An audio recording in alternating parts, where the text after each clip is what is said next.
that we are working with our collaborators. We know that as a county alone, there are things that we cannot be able to do.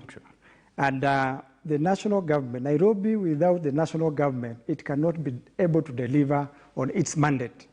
And we must thank the national government for what they've been able to do for Nairobi. Actually, I must take this opportunity to thank His Excellency the President for what he has been able to do for Nairobi. Without his personal intention, taking it personally, we wouldn't have been able to do what we have been able to do within Nairobi. Actually, we have been able to do what has not been able to do since this country got independence.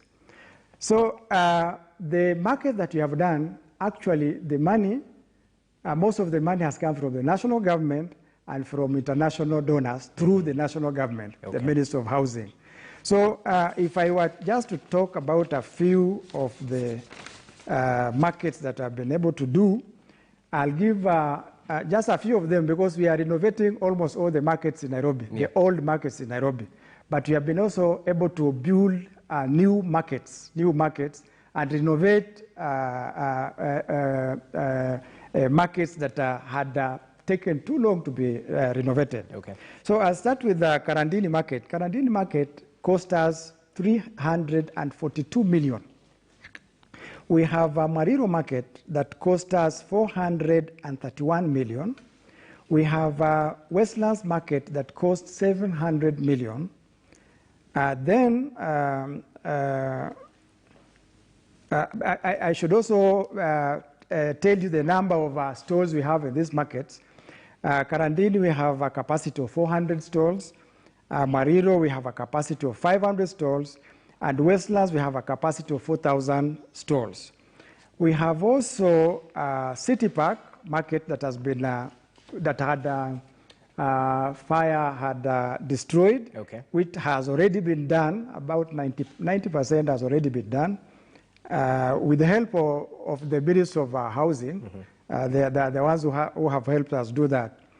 Then we have the new Gikomba market. I don't have the details here, but I think it cost about, Gikomba market should have cost about almost 1 billion shillings. In terms of refurbishment? No, Gikomba market is a new market, it's a wholly new market, a 6-story market with an auditorium, an architecting center, and it has taken, it was actually, this one also was out of His Excellency, the President's initiative after the fire that gutted Gikomba.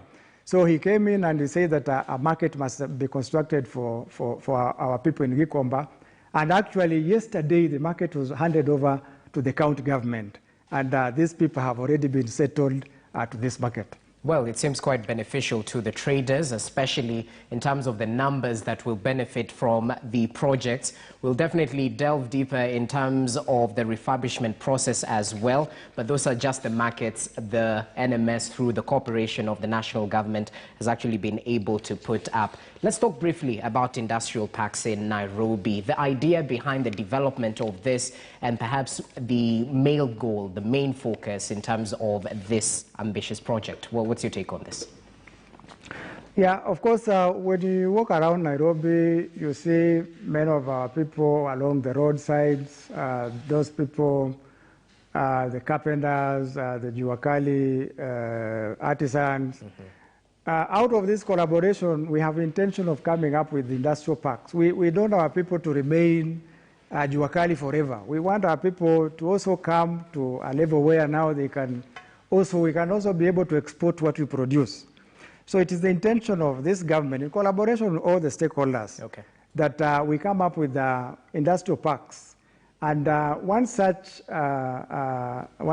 industrial park that we are already looking at is at Jamhuri Park. We are already in talks with Jamhuri, the ASK, for purposes of constructing an industrial park at Jamhuri Park. So our intention actually is to, our trade department, its intention is to make sure that the SMEs grow.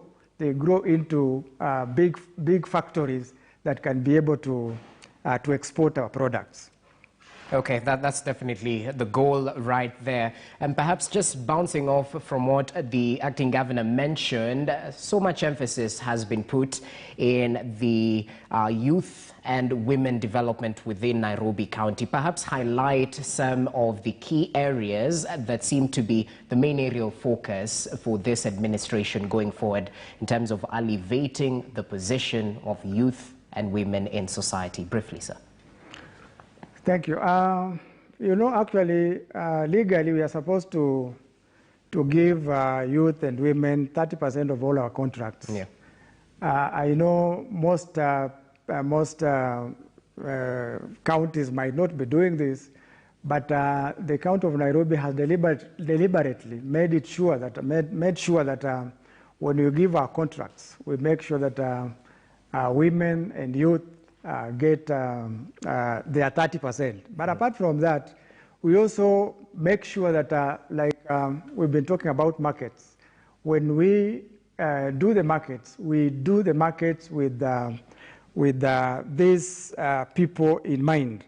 I'll give you an example of the markets that we have done. We have made sure that they have lactating centers, okay, so that our mothers are not, they don't come to the market just because they have children. Mm-hmm. We have areas where they can come and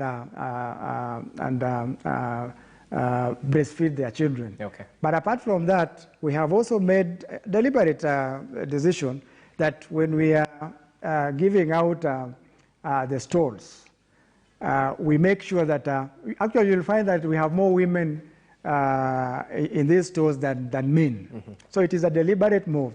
But I must say this is a collaboration between us and the national government. Okay, so how exactly is the distribution of stalls done for those who might not be in the know? And is there any emphasis given to the women, to the youth? How do you categorize this? Actually, the giving out of the stalls is done at the regional commissioner's office. But it is a committee that involves all the stakeholders, okay, including the markets that had been there before. The committees within every market as a management committee. So these management committees are part of the committee that allocates these stalls. Mm-hmm. So I'll give example of Gikomba and Westlands. Okay. Gikomba and Westlands were markets that were there before, but Gikomba was raised down, and Westlands we destroyed it for purposes of building again. All right. So the first thing we do is we bring in all the people who are there before. We make sure that they are settled. Mm-hmm. Then the remaining slots are given by balloting. We make sure that they ballot. Okay. But specifically, the 30% balloting for women and youth, then the other is given to the rest. So there's transparency in the process. That's what I was trying to find out. I believe there's transparency in this, yes. Okay. As we conclude, sir, there's something we failed to mention. I mean, the vulnerable groups in Nairobi County might be in need of the vaccine during a time when there's a shortage the world over. So is there any emphasis put on perhaps the elderly, the vulnerable in Nairobi County to actually get this vaccine? What is the county government doing to facilitate this? Actually, in collaboration with NMS, who are our partners, we have made arrangements whereby when we take the food stuff that we take to our people, we make sure that the vulnerable groups are also vaccinated at that time. Mm-hmm. I'll give an example of when we went to Kayole. Okay. Kayole, we made sure that we had made arrangements so that our people went to Mama Lucy Hospital first to be vaccinated. Then when they come home, they are given food. So we have arrangement with the Ministry of Health within the county for purposes of making sure that these people are vaccinated. Okay, that's well noted. Many thanks, sir.